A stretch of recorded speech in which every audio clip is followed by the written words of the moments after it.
de son opale au reflet métallique, et sur le bord de ce lac immobile j'attends que la voûte se mette à verser et déverse son eau, la pluie.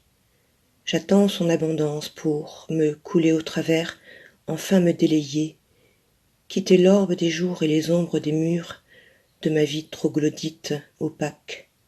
Encore un peu de patience, je sauterai sur la vague et dans sa transparence, m'en irai rejoindre les algues liquides que recouvre la vase et les coquilles d'huîtres qui reposent dans les fonds cobalt.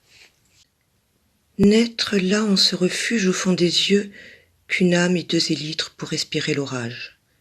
Dune, en ton silence, à la jonction des fleuves où tout se lièrent, attendre, jusqu'au printemps suivant et quitter le naufrage. Une porte, la lumière, rassemblée à l'estuaire pourrais-je enfin partir? Il me reste de l'aube la brume d'un navire et ses chaloupes vaines. Puisque l'ombre, l'obscur est ma demeurance, j'accepte cette errance. Les jours, les nuits, je vais, dans l'argile du temps, inscrire les attentes du repos de mon âme, partie en déshérence. J'ai besoin d'être au calme. Pour que de cette absence il ne reste de tache qu'au plus profond des balmes, où personne ne va.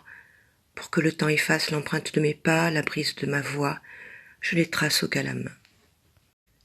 À ceux dont les jours sont gris, dont les jours sont bleus, dont les mots tournent en boucle, butent sur les murs et chutent dans le vide, à ceux qui traversent les miroirs, sans voir leur reflet, vous croisent sans vous reconnaître et vous écoutent sans vous comprendre, à ceux que la lumière, le bruit, les effluves, submergent, immergent, enfoncent, et dont le goût de l'eau déchire la gorge, à ceux qui ont appris à se fondre et qui sont invisibles, plus doux sont les ciels d'orage.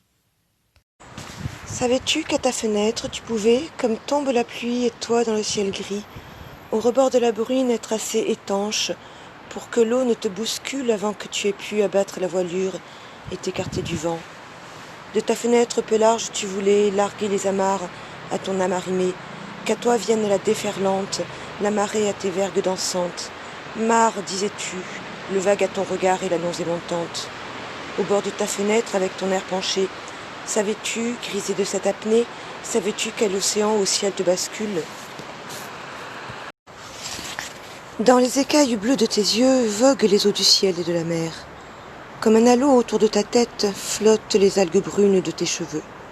Ton corps de couleuvre verte ondule, si léger que le courant te bouscule. Une dentelle d'écume blanche oscille en lisière de ta peau endormie.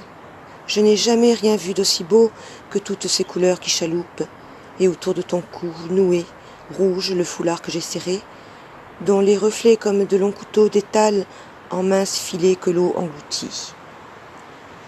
Ce foulard rouge à ton cou jure dans le bleu de l'azur qu'on ne m'y reprendra plus.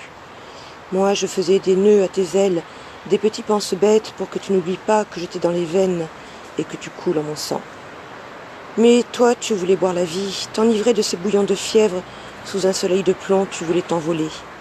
Et tu as bu la tasse au pourpre de la lame. Entendre ainsi ton cri de mouette m'a fait péter les chardons. Ils m'ont piqué de colère et j'ai serré très fort les couteaux à ton cou.